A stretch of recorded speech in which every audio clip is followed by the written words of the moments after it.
Good evening, everybody. Thank you so much for joining us. This is Biscuits and SEC Live. This is show 69. Nice. Also nice is that we get to talk about the national championship game, which was an awesome cap-off to the 2025 season. We had some blowouts in the college football playoff bracket, but not on Monday night. We saw an awesome game between Indiana and Miami. We will break all of that down, and then we'll also talk transfer portal. Transfer portal is now closed, although we've got a couple more late entries after with Miami and Indiana since they get 5 days extra for players to enter. But even though there's a lot of players still left in the portal, some players will still be coming out. We'll see a trickle, but for the most part, kids have found their home. So we'll talk all about that, kind of some winners and losers, what we're seeing post-transfer portal, as we look at how all the puzzle pieces have kind of fit together now with some of these teams. So it should be a full show tonight. Going to be a great show. Looking forward to it. Appreciate having every single one of you on with us. As always, biscuitssec.com/newsletter. Make sure to go sign up for the Mornin Biscuits Newsletter. Everything you need to know about what's going on around the SEC, around college football, and around college athletics. Typically that comes to you on Mondays and Fridays during the season. And now, after this Friday, we're going to move to our off-season schedule, which will be every Wednesday. It'll come to you once a week on Wednesdays, so you can get the newsletter in the morning on Wednesday mornings, and then you can come hang out with us. Same time, same place, Biscuits and SEC Live every Wednesday, 7 Eastern, 6 Central. We'll be at our same time slot throughout the entire offseason as well. So be sure to join us. Then we'll talk SEC baseball. We'll talk SEC basketball, a lot of stuff going on. So, Hammer, how you doing? I'm good. It's an interesting show. We're through the 2025 season, which is kind of weird to say, but at the same time, especially towards the end of it, I guess it did feel like it dragged on quite a bit, as quite a bit of people have been pointing out lately. Playing the national title game this late feels just late. Feels like it loses some of its luster, but happy to report the game was awesome and delivered. So we got an awesome end to the season. Now we look ahead to the end of August for our beloved college football to return. It's going to be a long offseason. I know Josh Pate likes to say there is no offseason here. I respect that for his show, but we recognize an offseason here because it is a long, dark offseason. Even though there are fun little blips on the radar, Little League World Series in August or the College World Series in the summer as well, and SEC baseball, love SEC baseball, NCAA tournament in March. But if you're an SEC fan, unless you root for Kentucky, pretty much it's football, baby, all the time, football. So we will continue to talk football throughout the offseason, but we'll also touch on some of those other main sports as well as we get into the offseason. But all right, let's go right into it, man. The national championship. What an awesome game. Awesome cap off to the 2025 season. I didn't think this game would be a blowout. Neither you or I did going into this game. We spoke about it. We previewed this game last week. We thought it would be a close game. We thought that Miami's defense was going to be able to keep them in it. That ended up being true. I remember vividly as well. Y'all go back and check the tape. Hammer said, if this gets into the 20s, Miami's in trouble. 27-21, got into the 20s. Miami was in trouble. Although, even still in the 20s, they had a chance at the end of the game to go down and score and go down and win it. And Ray Lewis told Carson Beck on the sideline, go and win it. Go win one for the Canes. And he just couldn't get it done at the end of the day. That pass was ugly. We could talk about all that, but just give me some of your initial thoughts on the game, and we can break it down from there. Yeah, just strictly speaking to the game, as we get this started, we can touch on whatever storylines and what this means, quote unquote, maybe later. But just on the field, awesome game. I thought both teams, of course, it's a national title, so why wouldn't they? But they brought it. It was physical. The Miami defensive line played a heck of a game and was bothering Mendoza. He didn't look that comfortable. Granted, I say bothering him. They were also, maybe taking some cheap shots, but I have no problem with that. I think they deserve to get flagged at least once, maybe more. But at the same time, like, I respect that as a game plan from Mario and that team of just like, hey, this guy won the Heisman Trophy. Like, we got to get in his head somehow. We got to beat him up somehow. Like that's a, without taking it to the Sean Payton bounty gate, which I'm sure, Miami did not do. That is a tried and true football, game plan is like, hey, if you get any opportunity to hit the QB, take it. And they did. And I think that was effective, especially early on in that game. And on the other side, man, it just, some moments I'll remember, of course, the interception and then the Fernando Mendoza touchdown run and then the blocked punt, because we talked about this game, honestly, is such a microcosm of really Indiana's season and maybe just the entire 2-year run that they've been on. And they win the games in the margins, man. And that's what they did in this one. They got, you win the game by 6 and you get 7 from a blocked punt recovered for a touchdown. Like, Miami had more penalties. Indiana had more penalties than they normally do, but Miami still had more. And some of them were costly. That third down face mask comes to mind where Indiana ended up scoring later in that drive. So Miami was right there. Obviously, not just looking at the final score, but as you mentioned, they had the ball, final possession, touchdown wins it, assuming you make the extra point, and they couldn't get it done. But that's just how Indiana beats you. They make you play a darn near perfect game, and Miami did not play a perfect game, still had a chance, but ultimately couldn't get it done. And again, I know that turnover at the end, the interception, was Miami's only turnover of the game, but look at the box score. Indiana didn't have a turnover, obviously. Like, of course they didn't. So it's just one of those things where, I think Mario and his staff and whatever players come back for them will look at that and say, obviously we had a chance, and they'll be kicking themselves for that final possession, but they'll go back and just look at little things here and there that Indiana out executed them on that ultimately resulted in them,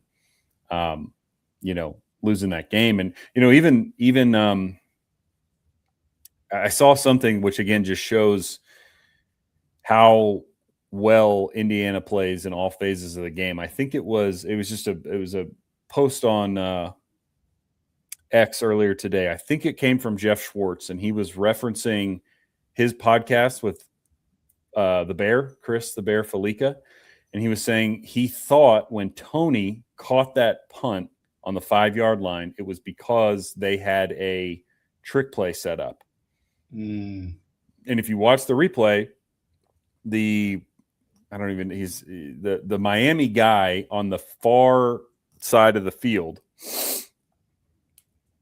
leaves his man, and like the Music City Miracle, he is on, basically trying to get level with Tony on the opposite side of the field, most likely for a throw, which Tony can do. Tony's thrown the ball this year. He's kind of a versatile player in that way.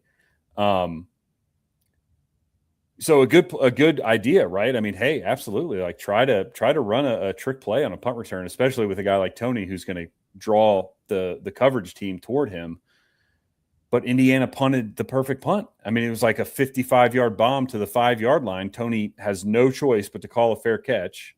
I'm sure in hindsight, Cristobal and that staff would have liked him to abandon that, but he's, that's a split-second decision where the defense or the punt team forces your hand with the perfect punt, and I don't blame him for doing that, but and then to bring this home, that's the possession that Indiana then got the block punt on, right? Force a 3 and out. Miami's backed up on their own goal line because he called that fair catch inside the 5, and they blocked the punt and just recovered in the end zone. And again, 7 points. It was a masterclass in a lot of ways, even though, I don't think Indiana necessarily played their best game, but I give credit to Miami for that, really. I thought their defense played great. I thought their offense played pretty well. Miami didn't run it great, but had success. They had the big run from Fletcher. And, man, until that final interception, Beck played well, and not amazing, but good. Like he had over 200 yards passing. Like he was moving the ball. And so I think Miami was a great matchup for them. They gave Indiana basically, as much trouble as you can give them. And then there were just a couple plays here and there that lost you the game. That's right. I mean, every game for the most part, anybody who watches football, anybody who covers football will tell you this. Coaches especially will tell you this. In fact, one of the, I don't remember if it was Saban or who it was talking before the game on ESPN, they were talking about there's going to be two to three to four plays that decide this game, right? And you mentioned three of them, and the other one I would mention is the Charlie Becker catch, the 19-yard catch on that last drive to keep that drive alive and to push Indiana down the field to eventually get a field goal. And that put them up by 6. I thought after Becker caught that, I was like, they're gonna punch it in. It's gonna be a touchdown. That's gonna be game.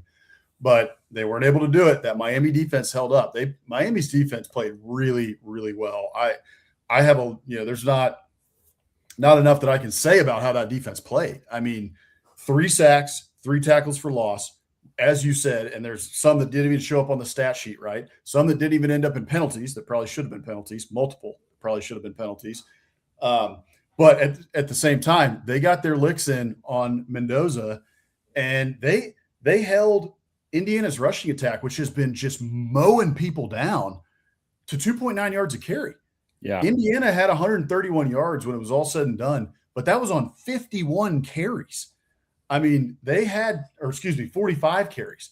45 carries, 131 yards, 2.9 yards a carry. Like, the Miami defense held up, and they held their own. But it was those couple of plays, which is how Indiana has been winning so many games this year, even the close ones, right? Especially the close ones. They've mowed down a bunch of teams this year, but Penn State comes to mind, right? A couple plays on the margins, right? That's where they beat you, in the margins, and they don't make mistakes. So you're going to have to go and take it from them. You're going to have to go and beat them. And, Penn State, Omar Cooper Jr. catches that in the back of the end zone. Well, what does Indiana do in this game? They're the ones, right? They're the ones that end up making those few plays that are needed in order to win a game. And even still, with all of that said, as I just mentioned, for this Indiana team, as Roger, our friend here, Indiana doesn't beat themselves. That's right. Indiana doesn't beat themselves. So, as I just said, you're going to have to go and take it from them, right? Like I've said it on a couple shows leading into this, you got to go take it. And even with all of that, with Indiana not making mistakes, Indiana making the plays, Indiana beating you on the margins in just about every statistical category, although Miami outgained them, you still had the chance. You had the drive to win the game at the end of this game. And, Carson Beck looked like he was moving the ball. I texted you on that before that drive. I said, Miami's going to go win this game. Yeah. Because Miami had been moving the ball much better than I had expected them to move the ball in this game. Same. And I had been pretty impressed. And so I'm looking at it. I'm like, there's too much time here. Miami gets the ball. They've been moving the ball well. Early in that drive, they move the ball well. They get it right to, I think it was midfield or right across midfield. And then I don't know what Carson Beck was thinking on that. I texted you after I saw the replays and everything, and you had the trips to the right and you had the one-on-one out to the left. Nobody goes into the flat. The corner drops back, and the safety's coming over top. Throws it into double coverage, throws it 6 yards short. And on the opposite side, he had Tony open on the check down. At least from the sideline angle, it looked like he was open. I haven't seen the spider cam angle to know if he, how open he really was. But, man, just check it down, brother. Like, you got time. Go, go, go. They had timeouts left. So I didn't understand that decision for Beck. It seems like he made that decision before the snap was even made. He saw the one-on-one on the outside and said, that's where I'm going. And I saw somebody who breaks down film and who's, a smarter football mind than us. He was saying that corner for Indiana. Forgive me, I'm forgetting his name right now, but is it Pons? D'Angelo Pons? D'Angelo Pons, yeah, the kid who I think so. who wanted to get recruited by Miami, just like Fernando Mendoza, and didn't, and said that at the end of the game. No, was it Pons? Pons No, is one of their Sharp. corners. I don't know if he was matched up on that receiver on that play. It was Sharp. So Sharp was the one-on-one corner on the outside out there, and the coach who was on Twitter talking about it, he said that he played that to perfection. He saw that there was nobody coming into his flat, and so he bolted and he went back with the receiver, which was exactly what he was supposed to do, exactly the way they teach it. Surprise, surprise, fundamentals. Indiana Signetti has it nailed down. So he followed the receiver, and then they had coverage over the top. So it was going to be double coverage no matter what. So then you think about that, and you know that Carson Beck knows there's not anybody going into the flat. So why is he going to throw that ball? You got trips to the right. There's going to be somebody open on the right, most likely over there, or at the very least, right? You just try to get back to the line of scrimmage if nobody's open. So, God, for his, he didn't play an amazing game, but he played a good enough game to win the national championship up to that throw. And then he makes this one decision, and that's what you can't do against Indiana. You can't make critical mistakes like that. They'll make you pay. And he makes the one critical mistake at the most inopportune time of the game. And Indiana walks away national champions 16-0. Just an unbelievable season from Indiana. Yeah, no, it was. And, again, to just hammer home the way that Indiana was able to execute, when they needed it most, like you brought up those, I think it was 2 in a row. I think they were on the same drive, or maybe it was one was the touchdown and then the next one was the follow-up field goal for Indiana. But those, the 2 third down conversions to Becker on those, I mean, I don't even know. Like, one was a back shoulder. The other one was just kind of we got one-on-one. I'm going to throw it up, and he kind of, underthrows him in a sense, and Becker hauls it in. But it's just like, those are good examples where Miami, like, defense was great. Like, you cannot defend that, but they're converting on third and medium to long because they're just making the play. Like, Mendoza's putting the ball where it needs to be put, and he trusts his guys, and Becker goes up and makes a play. And then, that, of course, that 4th and 5, right? Again, I brought it up at the outset of, moments you'll remember. Yeah. The Mendoza run, I mean, it was just unbelievable for so many different reasons, especially just how dramatic it was and him diving for the end zone. But even before that, like, he had the first down before he got clocked and spun around and dives for the end zone. So, like, that's just an unbelievable athletic play by him. But the stones to call that in that situation, 4th and 5, like, yeah, 4th and 5, man. And which, by the way, I don't know if you saw this, but there was a video that came out from the sidelines, the behind the scenes stuff. Signetti's mic'd up. This was on Twitter. Like, immediately, as soon as it became 4th and 5, right? They don't get the first down and third down. It's going to be 4th and 5. The behind the scenes camera showed Signetti. It wasn't even a question. As soon as it happened, he goes, "We're going for it. We're going for it. We're offense, stay on the." He's like pushing the offense, stay on the field. Go, go, go! Like, the stones on that guy are unreal. So anyway, I had to put that out there. There was no question that Signetti was going for it. Right. And then I don't know if you saw after the game when Mendoza was sitting down with SVP on set, at the at Hard Rock Stadium, but he talks about, basically what the plan was, right? Okay, so we're going for it on 4th and 5. Like, it didn't end up being this way because Miami had a chance at the end, but you're kind of thinking, like, if we get this and score, we're winning the national title, right? Like, this is what we're doing. And Mendoza's telling SVP, he's like, we expected them to come out. He, had some name for it, Tampa something, but basically in like a soft coverage, like they're only going to rush a few and they're going to drop everybody to make me throw it in a tight window on, 4th down, crucial down. And he's like, they did not come out in that. And sort of the plan was, he said, if they come out, in let me make sure I get this correct. If they came out in zone like they were expecting, he was supposed to run. If they come out in man, then pass. Find your matchup, find the one-on-one that you want, and hit him on a whatever click, slant, or out, whatever their route tree was.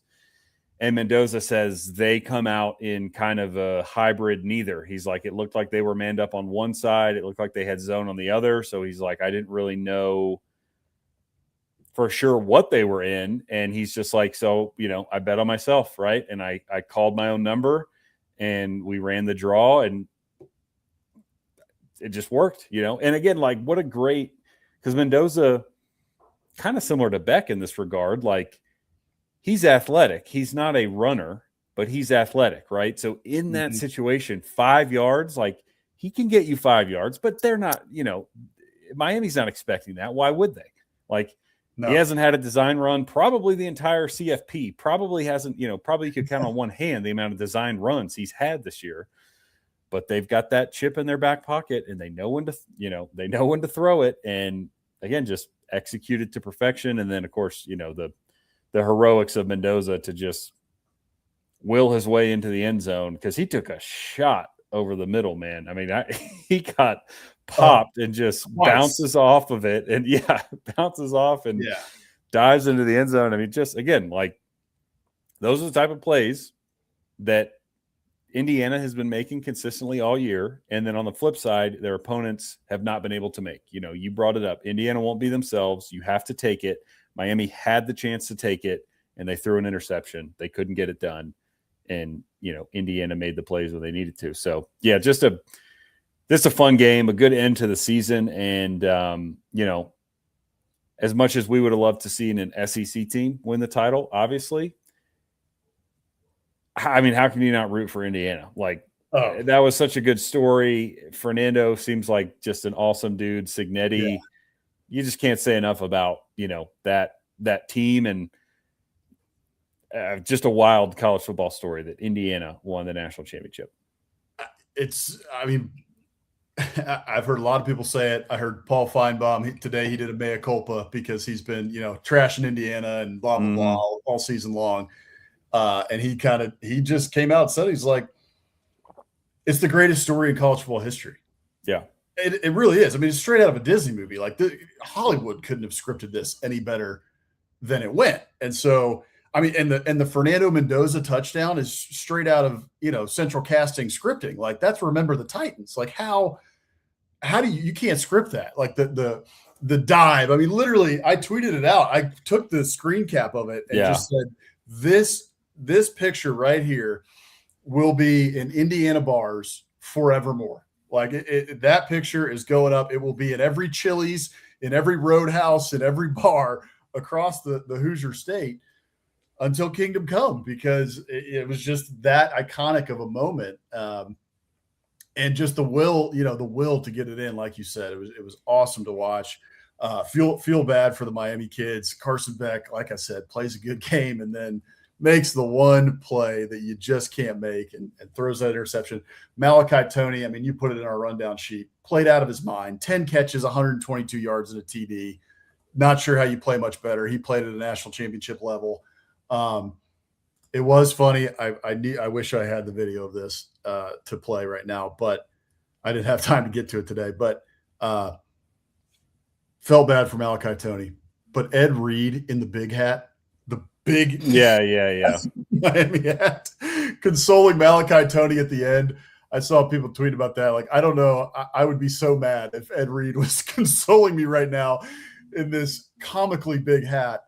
And his interview on ESPN before the game in the big hat was absolutely hysterical. Just a whole aside of everything that was going on. But yeah, so I do want to go a little, past this game now and talk about something real quick, which is, we mentioned that this is the greatest story in college football history. I would contend that it's one of the greatest stories in sports history, aside from college football. I think this transcends college football. Indiana became America's team. Fernando Mendoza became America's sweetheart, Heisman winner. Like the whole thing is just incredible. We do But need this, Mike, as a quick aside. We need to get some of those.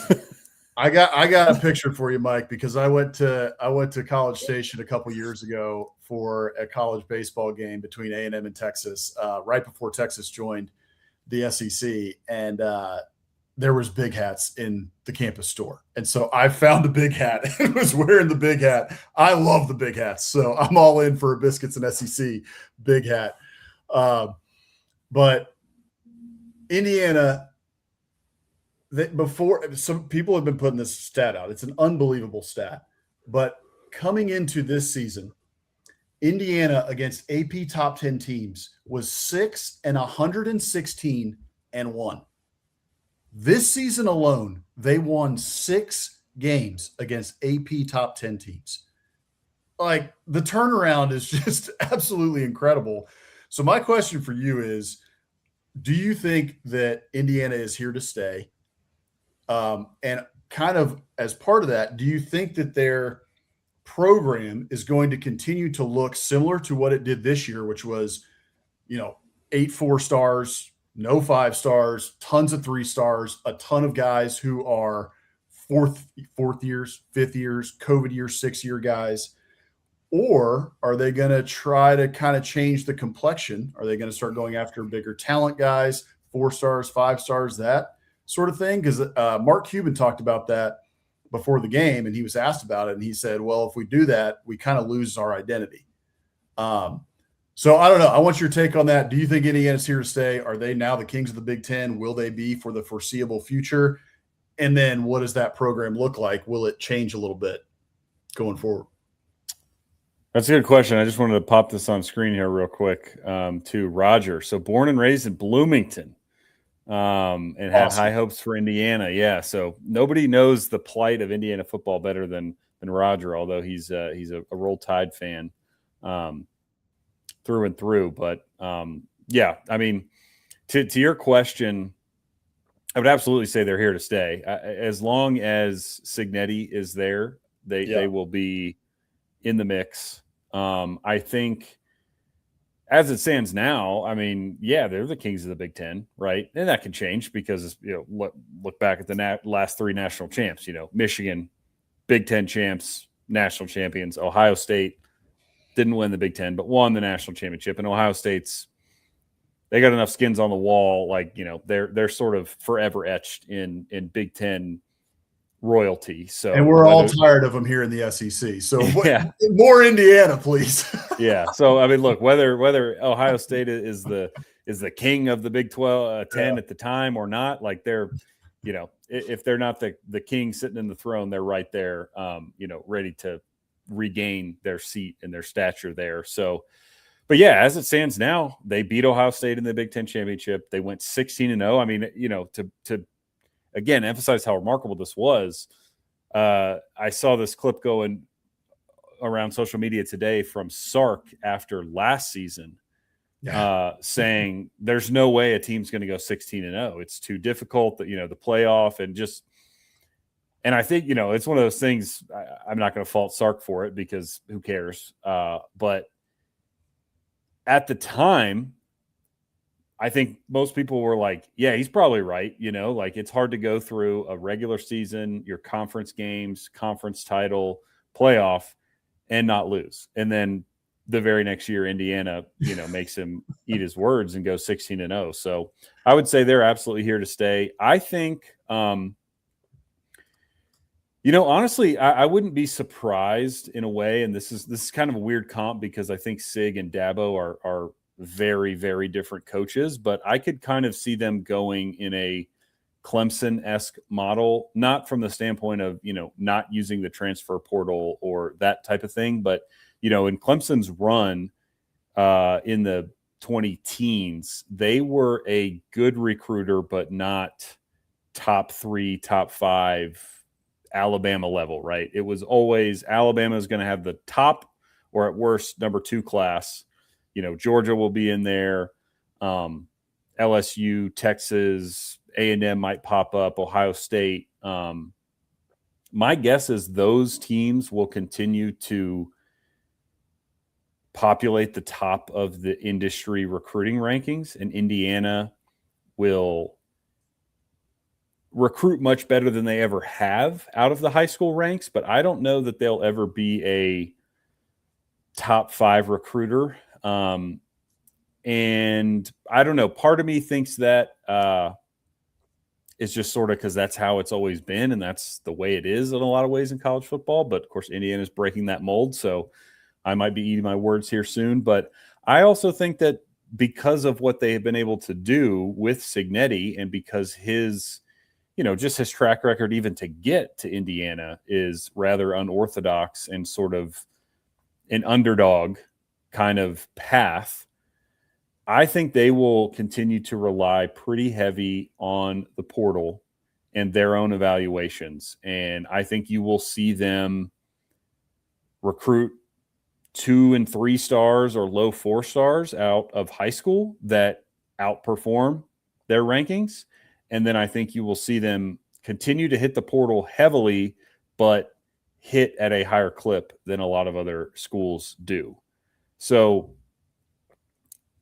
I think obviously they're here to stay. I think the future of Indiana will look different certainly than it has, because you win a national title, you're a big dog now. You're a brand name. And so they will certainly get some of that. And they do have money as well, right? Their alumni pockets are deep, so they can pay. I just don't know that Cignetti frankly cares at all about the recruiting rankings. And as we learned from Jimbo, some coaches really do care about that. So I think they'll continue to do things their own way. And, that might result in some top 10 classes, or they just might, start landing number 15, number 20, number 12, but hitting on those guys and continue to turn it into a perennial contender. So that would be my assumption for what that looks like moving forward. And, I think the whole country in a lot of respects is on notice because of the way Indiana just pulled this off. I think so too. I didn't mean for it to be an obvious question, but I do think the answer is obvious. Like, they just won the national title. Like, where are they going to go? And Cignetti's locked up for 10 years. I don't see them going anywhere. But I do think that the question about the complexion of this program and the roster and how they build the roster going forward is an interesting one, because I talked about this a couple weeks ago on this show about how, we were talking about the portal as it opened about a month ago. And I was curious to see what Indiana was going to do in the portal, because, up to that point, Indiana's winning a ton of ball games. They made the playoff last year. They had just won the Big Ten championship.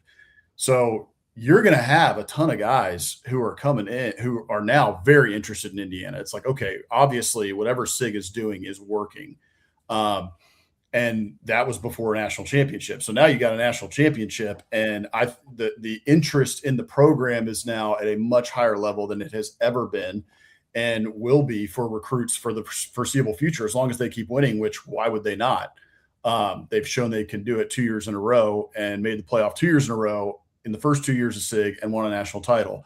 So I was wondering if they have money now, right? Like, we know that they're putting the resources behind it. Mark Cuban, all these alumni, they've got money. They've got a big alumni base. So does that mean they're going to be able to go after the higher talent that maybe they want, or do they even want to do that? And you make a good point about Cignetti and his coaches and their evaluation process. Obviously, they've got that down to a T. They know what they're doing. It's interesting to hear Cignetti talk about what he looks for in a player. I've heard a few interviews of what he talks about. He sounds like Nick Saban. Surprise, surprise. Off the Nick Saban tree, he sounds like a Nick Saban clone when he's talking about those guys. And it's very, very detailed stuff, right? It's like, how does his hips move when we do this sort of action? How does the feet move for a wide receiver when we're in this sort of set? How do the feet move and the hips look? And, I'm looking at the lower body when I'm looking at an offensive lineman and how athletic they are. I can tell very quickly by how athletic they are. I mean, he sounds exactly like Nick Saban. But I do think that they'll now be able to go after some of those higher level guys. I don't know that they'll ever be chasing the Cam Colemans and the 5-stars and the flashy names and all that stuff, right? Unless it's just an absolute perfect fit for their program and they feel that that guy has the character and everything that they're looking for. But, I'm looking at the transfer portal rankings right now from 247. Indiana's at number 7, and they brought in 5 4-stars in this class. So Roger mentions it here. SIG has his blueprint of 20 to 25 high school guys and fill the needs in the portal. And I think that you're seeing not only Indiana follow that mold, but that is like a lot of teams are now going super portal heavy, right? For the most part and filling through the portal, because kind of there's 2 problems with what's going on with the portal, and we can transfer to portal after this. But, if you recruit out of high school and you get these big 4-stars, these big 5-stars, right? All these guys, you're gonna have to pay them a good amount of money already coming out of high school, right? Yeah. Then you got to develop them and they got to get ready. They got to be ready like right away. And if they're not ready right away, well, maybe I should go get a 4-star out of high school who's now in the transfer portal who's got 2 years of experience instead of that guy. I'll pay that guy the same amount or less money than the kid coming out of high school who I know fits my program, who I know fits exactly what we're looking for. Because the other part of that too is not only do you have to pay them and then develop them, make sure they're ready right away. If you better hope they are, but also that you very well may lose that kid after 1 year. You very well may lose that kid after 2 years. So I may as well go to the portal and get one of these guys who has reps, who has experience at the college level, et cetera, even if it's just a kid who, for example, like a wide receiver. Well, maybe this kid has 40 catches over 2 years or 35 catches over 2 years and maybe 400 yards receiving over 2 years. So his stats don't pop off the page, but he was a 4-star coming out of high school. He's got a lot of reps. He's been in a college system. He knows how a college program works, right? I might go after that kid versus the high 4-star or low 5-star kid who I got to pay a bunch of money to get. And I don't even know if he's really ready, right, to play right away. So Signetti's model is very impressive. And one other team to point out that is doing that is, it's a little different because there was a coaching change, but Kentucky. Kentucky's got 29 commits right now in the portal. They got a top 10 class. They got 5 4-stars, 23 3-stars. There's a lot of overhaul on that roster because of the coaching change. So it's a little bit different, but just one to point out of I think the model now is going portal heavy and filling through, going a little bit less on the high school recruiting side and filling your main needs, especially at quarterback, through the transfer portal. Yeah, I would agree. Look no further than Ole Miss, right? What Lane Kiffin has done. He was an early adopter, let's say, of the portal and had a good year. And then people questioned, well, can he do it again? Then he had another good year and he kind of just stacked them on top of each other and showed that you can do that. And I agree, especially at the quarterback position. Look no further than the 4 teams in the semis of the college football playoff, all transfers. Yep. Last season, Will Howard, Ohio State, transfer. This year, Ohio State, I guess technically Julian Sands a transfer, but for all intents and purposes, he's a Ohio State guy. And he had a great year. I throw Arch Manning in this bucket, throw Marcel Reed in this bucket. None of all these guys, Sand, Manning, and Reed, had very good seasons, but also had some tough games. Sand in the playoff, tough game. Sand in the Big Ten title, tough game. Marcel Reed at Texas and in the playoff, tough games. Arch Manning, Ohio State, very tough game. Florida, awful game. They went through the growing pains, and again, I don't think any of one of those coaches would look back and say, "Oh man, I wish we brought in some guy from the portal," because you also don't always know what you're going to get there. But there's just something to be said for having guys that have experience. Look, Arch Manning mostly by virtue of his last name, but also he was a 5-star prospect, was the Heisman favorite to start the year before he had taken a snap. And again, he finished the year very well, and I think is poised for a good year next year. But I think that's a decision a lot of coaches are going to have to start making, and that is, are you willing to take those lumps with a kid that you recruited out of high school in hopes for the payoff, or do you just kind of want to go chase the guy? Because it looks like the teams that are having the most success right now are chasing guys in the portal for 1 or 2 year stints, and it's working. Yeah. The quarterback thing is interesting too, that you mentioned. And it has always been a sport that is driven by the quarterback, right? And whether you're at the NFL level or the college football level, Nick Saban was really the only guy that was able to win it, in the modern era, right? In the last 20-ish years with a game manager quarterback. Every other, for the most part, every other, national title winner, maybe like Cardell Jones, but that kid played out of his mind, for 2 games for Ohio State. So he was like an impressive quarterback. But, Alabama for a little bit, the early years of Saban were winning titles with the game manager type of quarterback, until the later, Saban years where they were winning it with absolute studs at quarterback. But it's never been more obvious than now. And I think the playoff is really shining a light on this, just how much the quarterback matters. I mean, Mike, our friend Mike Huseman of Offseason After Dark and of SEC After Dark, he points it out here. 7 of the last 8 college football playoff semifinal QBs have been transfers. Yeah. I mean, it's crazy. And you look at the guys who didn't make the semis this year, who made the playoff. Marcel Reed, who you mentioned, man, played really, really bad against Miami. The other one over Texas Tech, Baron Morton, God, he played terrible, right? Against Oregon, had just a terrible game. And that was something that Tech fans were worried about all year. Like, yeah, he looked good against Big 12 defenses and got Texas Tech to where they were into the college football playoffs. So you got to give him credit for that. But then when the lights shine brightest, like, man, it could not have been more obvious that Texas Tech needed a quarterback at a higher level than Baron Morton in order to compete at that level. Yeah. And of the last 8 college football playoff semifinal teams, the one that wasn't a transfer last year, Drew Aller, Penn State. Ask Penn State fans what they think about Drew Aller. Yeah.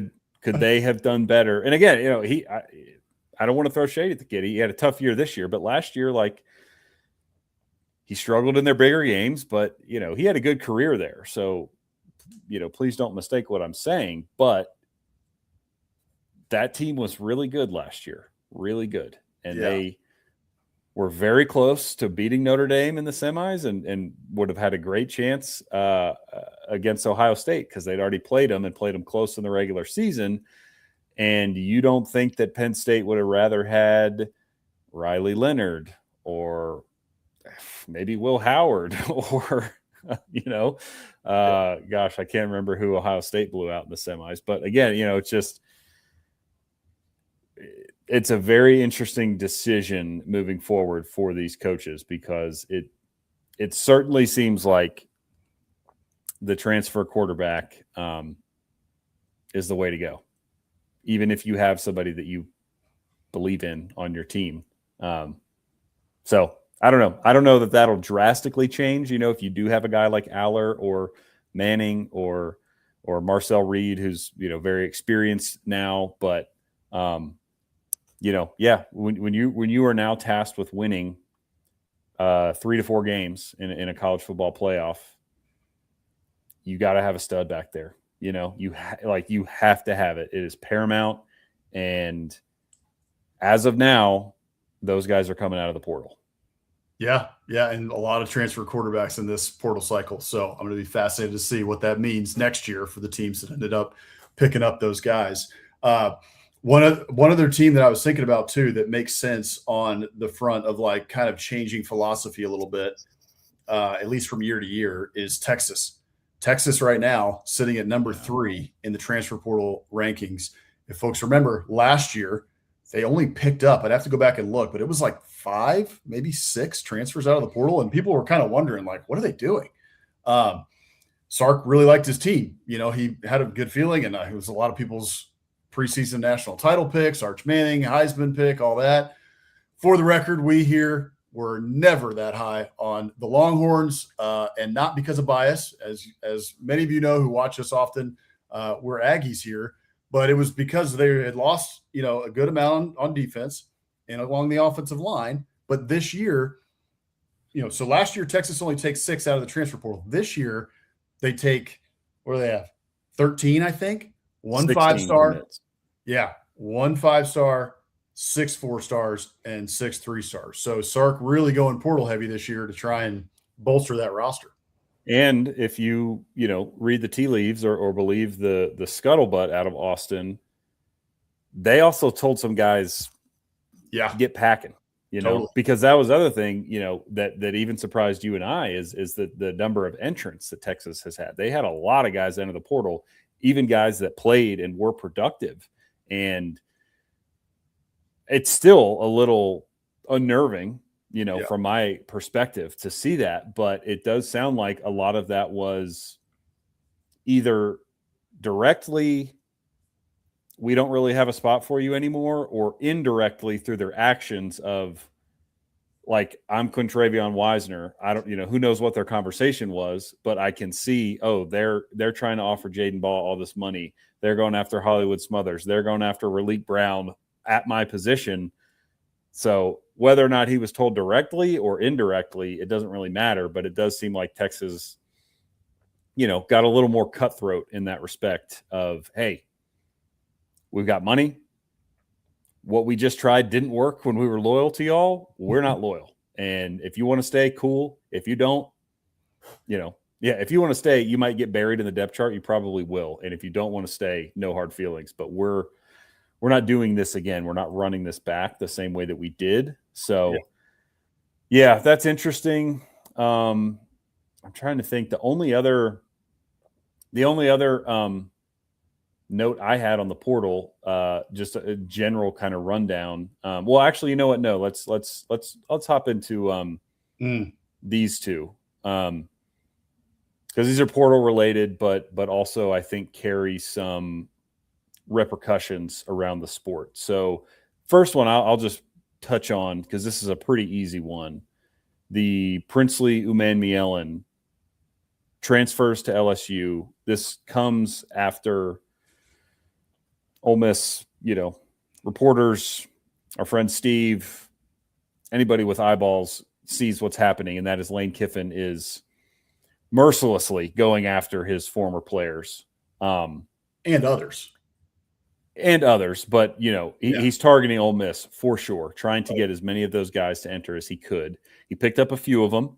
I can't remember. One of the receivers followed an ultimate.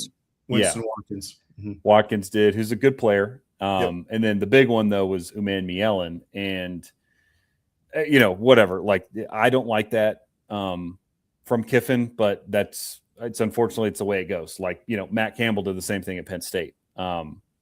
He's got like 30. Yeah, Penn State has 36 transfer portal commits. Like, half of them are from Iowa State or more. It's like 20 plus guys. So that's the way you do it these days. I don't like it, but I'm not going to fault Kiffin for doing everything he can to win, because everybody else will do the same in his shoes. But this Umanmielen thing is interesting because what I read today, and I guess we'll see if this gets challenged in court or if it is just cut and dry, but I read his NIL package at LSU is $1.5 million.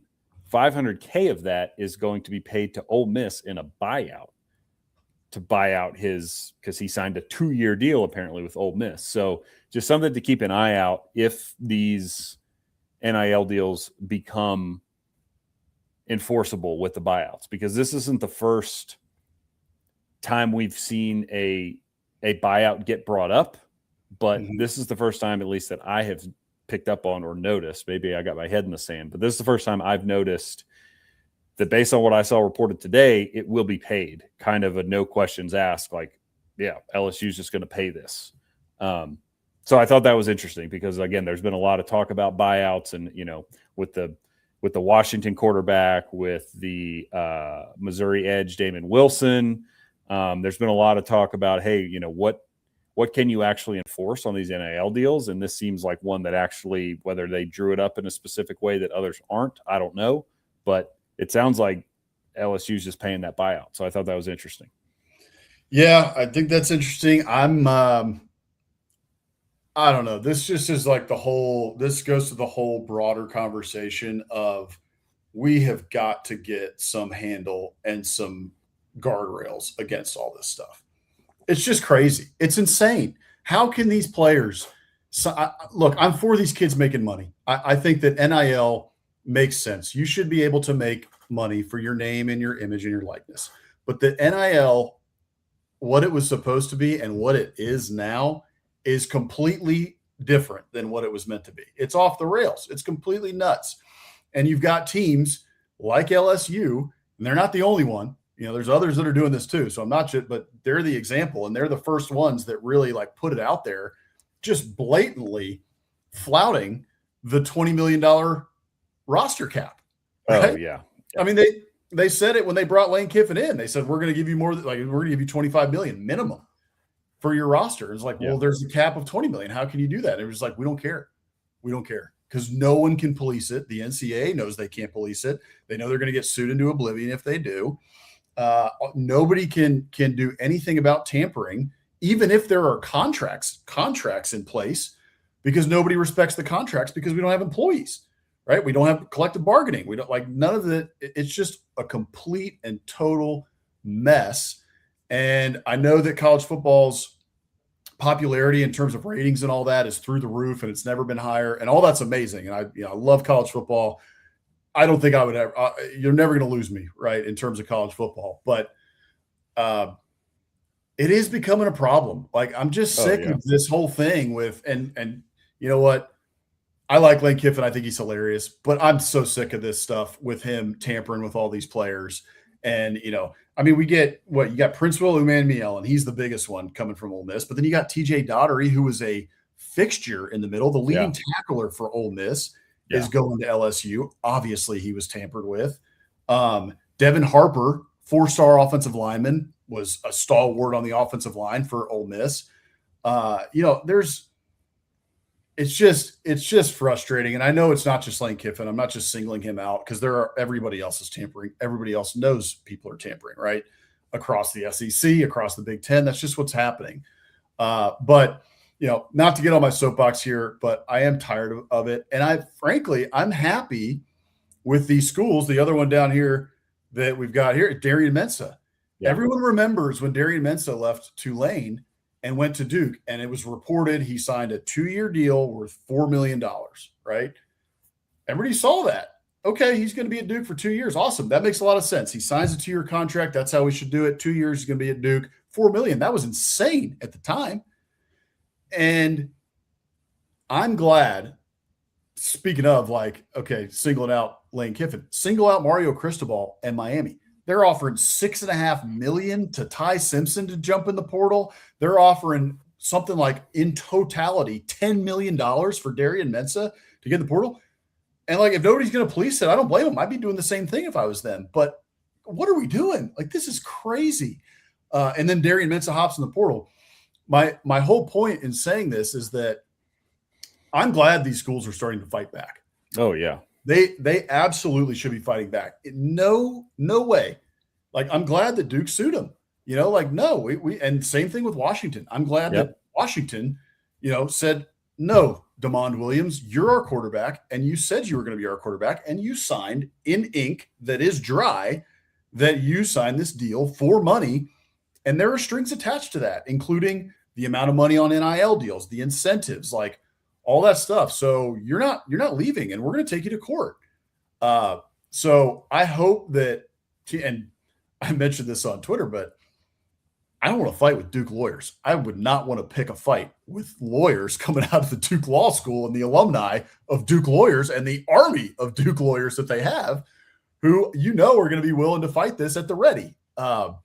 So I'm glad that these schools are starting to fight back against this. And I hope that even if, aside from getting congressional action or, a new body that can actually police the sport, that these schools are fighting back, and that the legal avenues of them trying to get recourse from these kids who are just screwing the school that they signed a contract with, hopefully that in and of itself starts to maybe kind of put some guardrails around it of like, hey, you better think about this. If you're going to sign a 2-year contract, then you're here for 2 years for the amount of money, or we're going to sue you, period. Yeah. No, I agree. And I think that's like my hope is that's where we're heading, because in the case of DeMond Williams from Washington, of course, he ends up staying because, he doesn't really have an avenue not to. Darian Mensah, we'll see. That one obviously is not settled. Duke is just suing him. So he might be back in Durham or he might be in South Beach. But I would like to think if he is in South Beach, then there's retribution owed to Duke, which is essentially what we're seeing with this Uman Mielen deal, where I'm with you. I think there either needs to be, hopefully these examples will make kids think twice about trying this stuff, because they know either A, they're going to get sued and it's going to get ugly, or even in the case of Uman Mielen, the school you're leaving is getting paid, similar to what happens when a coach gets hired, right? It's like, hey, yeah, coach can take a new job if he wants, anywhere, anytime in theory, but the school that's hiring him is paying his buyout. So that will probably do less than, ironclad contracts to keep kids around. But I think that could maybe curtail it some, because you could see the schools, let's say you're trying to tamper with some 5-star and you get a hold of his NIL deal and you're like, we got to pay $1 million buyout and we got to pay you whatever you're asking. I don't know if that's in our budget, because our boosters aren't really interested in paying buyouts.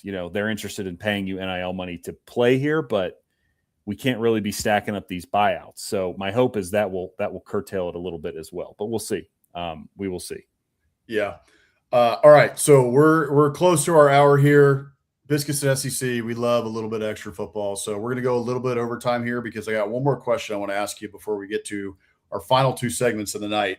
And that is, in the transfer portal in the SEC, are there 1 or 2 teams that really impressed you with what they have coming out of the portal, or maybe a surprise team? And then also a team that you're maybe a little bit worried about coming out of this transfer portal cycle? That's a good question. I have to look at the rankings. I mean, obviously LSU's got the number 1 class. So, well, if you want to look it up, I can start, because I have my teams. So go ahead.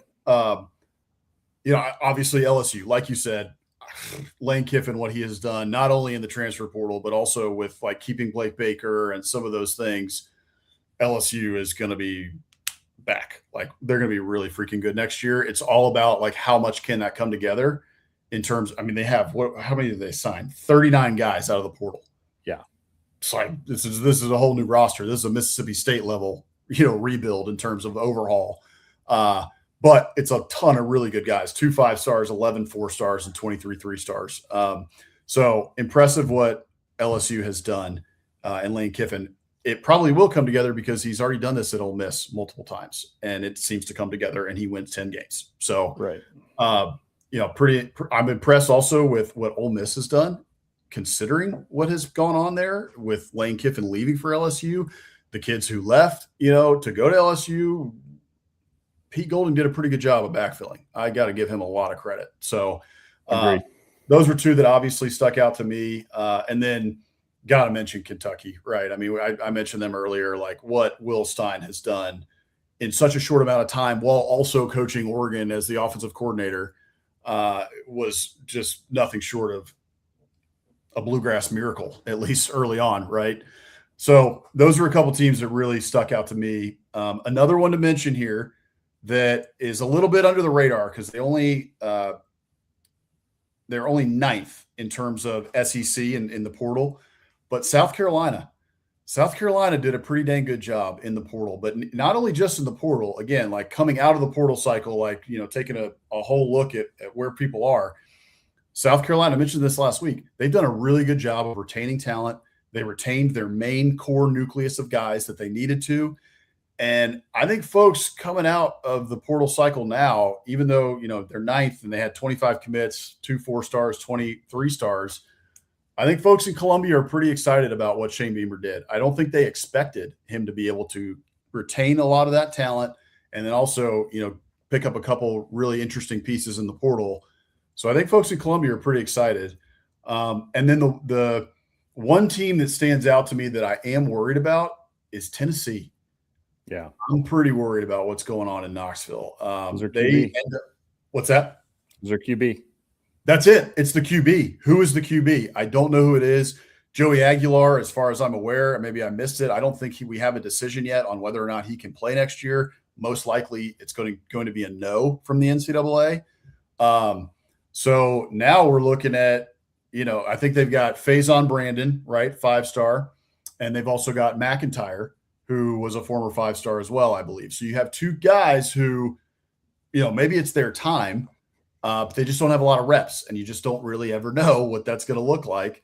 And then they also signed Ryan Staub out of the portal, a 3-star from Colorado, who looks athletic, but is that your guy? I don't think so. I don't know. He seems like a depth piece to me. So, quarterback, I'm just extremely worried about who the heck is the quarterback. And here's the other thing too, to mention quickly, and then I'll let you go. Those 3 quarterbacks I just mentioned, Staub, Brandon, and McIntyre. Tennessee, if Josh Heupel was very happy with what he had in, maybe he gets Aguilar back, maybe he doesn't, and he's got Brandon and McIntyre in the wings, and he feels pretty confident about that. Do we really think that he's trying to go after Levitt as hard as he did and striking out, or going after Ty Simpson for $4 million and striking out? I think the answer is no, obviously. Right. So I don't think that he is super confident in his quarterback room, which really worries me. And then at the end of the day, they come in at 10th in the SEC in this portal cycle with 18 commits, 1 5-star, 1 4-star, and 14 3-stars. So, yeah, I'm just a little worried about what's going on in Knoxville. Yeah, no, I think that's fair. I think, just to give a different perspective on a team that I think has done well, call me biased if you like, but I think A&M has done a good job. A big reason I think they've done a good job is they've only lost 14 guys out to the portal. Mm-hmm. So I think they're currently 11th in the 247 rankings. So they're just outside the top 10. They brought in good players in the portal. I think they have 18 commits. But based on Elko's track record, both at Duke and in his 2 seasons at A&M, without being a top 5 splashy class, I think that will end up being a good one for the Aggies. Again, especially with the retention, similar to the South Carolina, where it's like, hey, they just didn't have that much attrition. And they brought in some important pieces. So I think A&M has done a good job. Of course, Texas, the big game hunting is impressive. Mm-hmm. One I am a little worried about, and this is, it's hard to totally say this because it is a new coach, and I didn't really expect him to retain much, but I don't know about Auburn, man. Yeah. I like Byron Brown. I think he's a good player, but the whole USF roster, right? The rest of the USF roster, like I mean, hey, I know USF beat Florida, and they had a good team, but they weren't a great team, right? I mean, they weren't Tulane. They had a solid G5 team, so that worries me a little bit based on the talent that's gone out the door at Auburn, which shout out Cole Kubelik. I don't know if you heard his epic rant the other day about, telling people to stop crying and whining because those guys didn't do a darn thing at Auburn, and they didn't. Nope. So that is fair. I'm just not sure the guys that they're bringing in to replace them are going to be able to do a darn thing either. And again, it's Golesh's first year. And those guys at Auburn were under Hugh Freeze. So, I mean, Right. Yeah. Cam Coleman under Hugh Freeze's offense with two quarterbacks who were terrible. I'm sorry. I get why Auburn fans were pissed about Cam Coleman and, Right. a couple of the others that left. But I do get what Cole Kubelik is saying. I respect it. I think, he's right. Quit whining and complaining. They didn't do jack. Let's get some new blood in here. Yeah. Right. So I would be a little worried about Auburn. I like Galesh, but year one, I think, could be troublesome just based on what it looks like they have leaving the Plains and what they have arriving. So that would be one that I would be looking at as kind of a worrisome portal haul.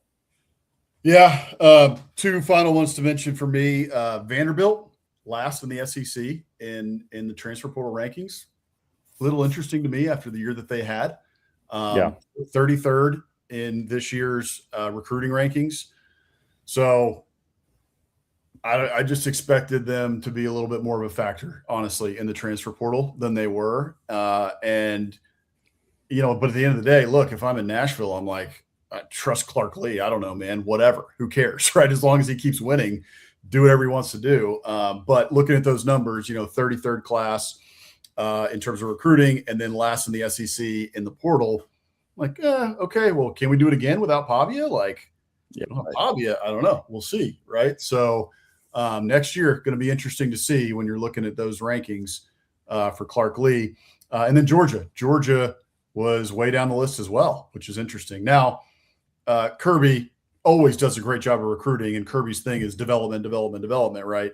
And he gets some guys in the portal, kind of fills in some major spots if he can, or some holes that he needs to. So if I'm a Georgia fan, I'm not super worried about that. And they had the 6th, recruiting class in the country coming in this year, and every year they're in the top 5 or top, 6, basically top 7.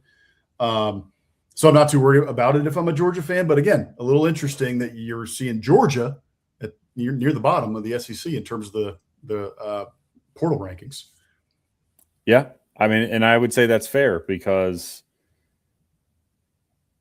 Georgia has still been excellent the last couple of years, but if your goal is to win a national title, you haven't been that close recently. And Kirby, to your point, doesn't really use the portal. He uses it some, but pretty sparingly. And the last 3 seasons, they've come up short. So again, you win the SEC back-to-back years. Hard to complain, but if your goal is to win a title and you're looking around and seeing these other teams that are winning titles using the portal, I could see how you would say, why don't we start using this a little bit more? But I would also defer to trusting Kirby Smart. So yeah, for sure. All right, let's round it up here. Just so everybody knows, we got over 160 of you watching us tonight, so we really appreciate every single one of you watching us here at Biscuits and SEC Live for our 69th show. Nice.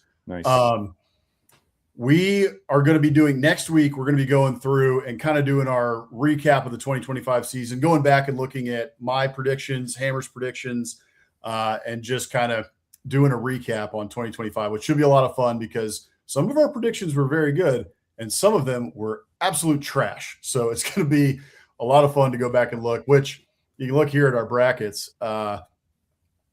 Brackets were absolute trash for the most part. That's Hammers right there. Did pick Indiana to get all the way to the college football playoff national championship and play Georgia.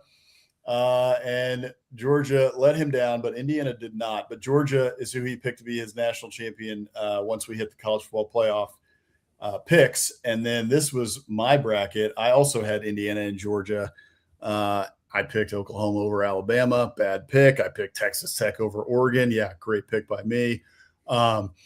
Ole Miss, man, I should have picked Ole Miss over Georgia. I debated it, but, man, I just felt like Georgia was going to be – I thought Georgia was going to win it all. So, yeah, there were some trash college football playoff predictions there.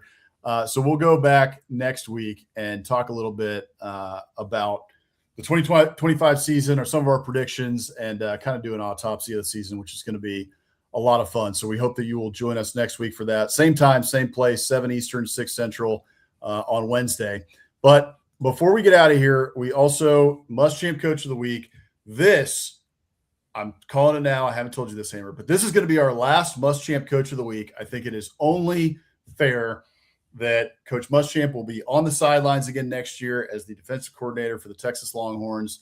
And even though we're biased, obviously, even if Coach Muschamp was the defensive coordinator for Missouri, we would rename this award because this is an award that should be for someone who is esteemed but outside of the game. And so I think we've got who it's going to be. We'll announce that next week. But for this week, the last must champ coach of the week, I think we got a good one for you. Got to be an obvious one, I think. But Hammer, you put this one together, so take us through it. Yeah, it honestly needs no intro. There was one game this week. This guy has been featured many times, winning the must champ coach of the week. He is about as gritty and passionate and detail oriented as they come. He embodies a lot of what Coach Muschamp does as well. So without any further introduction, I present to you the final Muschamp coach of the week of the 2025. But now you're national championship head coach. Have you thought about how your place in the game changes because you now have this trophy? I really don't think that way. We had a lot of success year one. There were a lot of opportunities. Would you do this commercial? Would you speak at this retreat? And a lot of money involved, and declined them all. Because, I get paid to do a certain job, and I know what my strengths are. And I like what I do, and I like winning. I don't plan on changing very much. I don't have a problem saying no. I'm honored to be in this class. When I envisioned myself being a coach at a very young age, I wanted to be like a Bear Bryant kind of guy. And this doesn't put me anywhere near there. But our story certainly is a great story. And we are the national champs. I like winning. I like what I do. I don't plan on changing very much. That is a football guy, man. That there is no better way to end the Must Champ Coach of the Week award and put a cap on the 2025 season than for it to be Cignetti, who we're gonna have to go back and look. We're gonna put together the archives in the offseason of the Must Champ Coach of the Week award and who's the all-time winningest Must Champ Coach of the Week winner. But in a short time, in 2 years, I think Coach Cignetti has put himself near the top of the rankings of Must Champ Coach of the Week awards won. I can't remember if he won it last week or if it was 2 weeks ago when we did Cignetti. It was 2 weeks ago after the Alabama game when Cignetti Core was the Must Champ Coach of the Week, just for his scowl and everything. But I'm glad you picked that quote. There were like 100 quotes that you could have picked from him. Yeah. Even just from the national championship week and then after the national championship. The guy is a quote machine. So impressive. Congratulations to Coach Cignetti. Indeed. And don't ask him to do commercials. We did. He declined to be a spokesperson for Biscuits and SEC. Don't ask him to speak at your retreat. Doesn't have time for that. He's been hired for a job, and that's what he plans to do. Yep. So those are his strengths. Exactly. Exactly. He will get the final trophy of the Must Champ Coach of the Week sent to him and a certificate discussing his win and notifying him that, and everyone for all time, that he was the final Must Champ Coach of the Week winner. So we will get that to him in the mail within the next 5 years. Coach Cignetti, be on the lookout for it. I'm sure you will be super proud of that. All right. So our final segment, we do this every week. If you're new to Biscuits and SEC, our Biscuit of the Week. And this one, again, cap on the 2025 season. We wanted to award what our best biscuit, our favorite biscuit so far of the 2025 season of the Biscuit of the Week is. Every week we give out a Biscuit of the Week. Sometimes it's our biscuit that we had. Sometimes it's a viewer who wants to send one in. So if you want to be featured on the Biscuit of the Week going into the offseason, going into next year, and in perpetuity as Biscuits and SEC Live and Biscuits and SEC continues to grow, be sure to send us a DM. You can DM us at Biscuits and SEC across all of our social media channels, or send us an email, contact@biscuitsandsec.com, to have your biscuits featured. Could be a local diner, could be homemade biscuits, whatever it is, we would love to see it. So be sure to send those in. But for our favorite biscuit that we had of the 2025 season. Hammer, you were the one who put this one together as well. So update us. What was your favorite biscuit from our 2025 season? So I kind of cheated and went with two, but these are both personal biscuits that I experienced. So probably some bias in here because, I appreciate all the submissions from our fans, Rick especially, but I didn't actually personally taste any of the ones you submitted. So I went with my own. The first one that came to mind was Ruby Sunshine in Knoxville, Tennessee. So this one actually got a shout out from Ellie Mae Williamson as well, who covers Tennessee, who we've had on the show a couple times. When we asked her about her favorite biscuit in Knoxville, she mentioned Ruby Sunshine. So I was there in early October and I had some shrimp and grits with a biscuit on the side. And then my wife enjoyed the picture on the right that you see, which is fried green tomato, eggs Benedict on top of biscuits. So really, really good stuff for Ruby Sunshine in Knoxville. If you're in the East Tennessee area and you need a biscuit, I would highly recommend going there. And then the other one, another trip I took down to the Southeast this fall was to Seaside, Florida on our honeymoon. And this is just a good old sausage, egg, and cheese biscuit from this Black Bear Diner, Black Bear Bread Co. But as you can see, it is a behemoth. It was just a perfect sausage, egg, and cheese biscuit. I can't tell you how good it was. They had some jam on the side for you to put on there. And maybe the picture doesn't do it justice, but that thing's probably about the size of my head. So it's well worth your time if you're in Seaside. Yeah, those are fantastic ones. Both. I mean, gosh, the ones from Ruby Sunshine, those pictures look amazing. The shrimp on the side of that green tomato one that your wife had with the biscuits, just, man, the grits, everything looks amazing. When we do we're going to do this at some point. Maybe it's next year. Maybe it's in 2 years. I don't know. We're going to figure it out. We got to keep growing this sucker. So if you love what you're seeing from Biscuits SEC, continue to help us grow. Tell your friends, follow us, subscribe to the channel on YouTube, subscribe to the newsletter, all that, because we want to go on a SEC tour of different places in the SEC. And what we really want to do is be able to hit a lot of these places and give them their shine, maybe do a little bit of, video production, put them on YouTube, all that sort of stuff will be a lot of fun. And one of the first places I want to hit is Ruby Sunshine. This place looks awesome. The pictures and the report that you gave after you guys went there in October just sounded amazing. And then, like you said, this biscuit from Black Bear Bread Company in Seaside, as big as your face, looks awesome as well. So yeah, we featured a ton of great biscuits over the course of the 2025 season.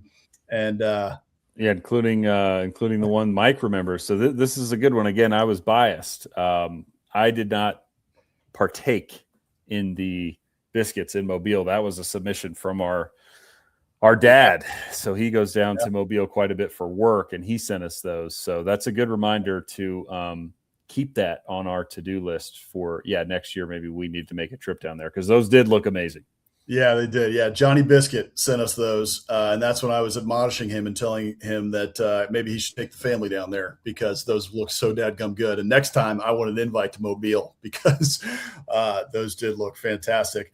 Mike also mentioned here that Williams-Brice is directly next to a Bojangles, which that might be the most that Bojangles I would expect maybe makes the most revenue in the United States of any Bojangles, because I bet that on days. Yeah, just also, I'm excited about this. I just saw this the other day. I live in Austin in Texas, and there's a Bojangles that just recently came nearby to Austin. There's not a Bojangles in Austin, but there's one just outside in a town called Manor.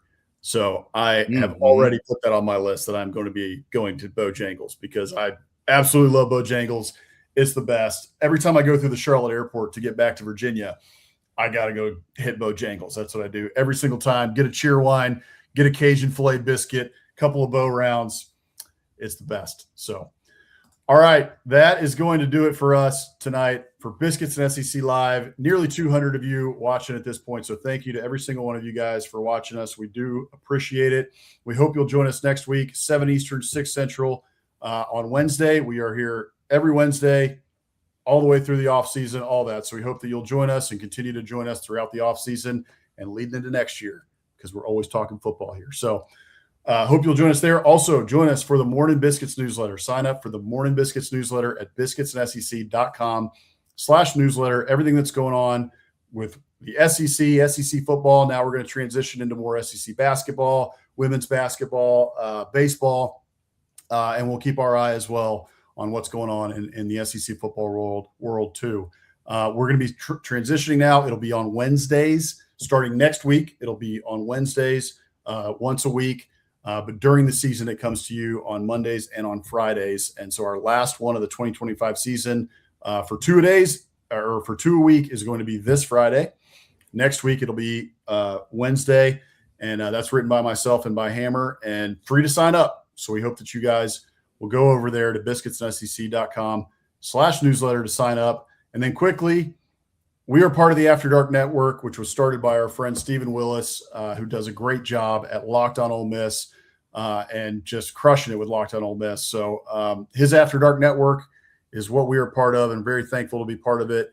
Mike Huseman, he does Off-Season After Dark. You've seen him pop up in the chat tonight and over the course of the season. He does a great job over there. He talks not just SEC football, but he has people on from the G5, from the ACC, from the Big 12, all over. He does a great job talking ball. Also writes for Mike Farrell Sports. So be sure to go follow him at Offseason AD.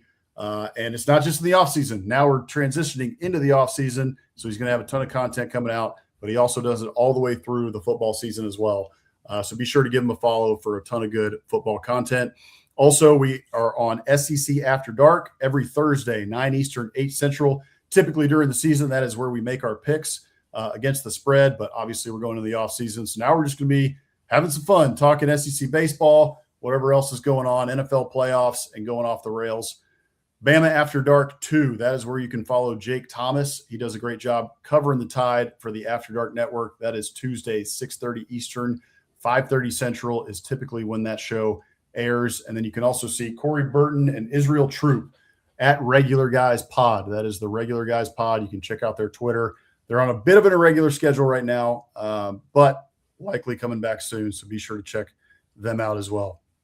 As always, we are sponsored by the Steer Agency. So thank you to those guys for sponsoring the show. We will see you guys Friday for the Mornin Biscuits Newsletter, the last of the 2025 season for the 2 weeks. Tomorrow, SEC After Dark, 9 Eastern, 8 Central, and then right back here next week on Wednesday, 7 Eastern, 6 Central. Thank you guys so much for joining us. For Boss Man, that is Hammer. We will see you guys soon. Appreciate y'all.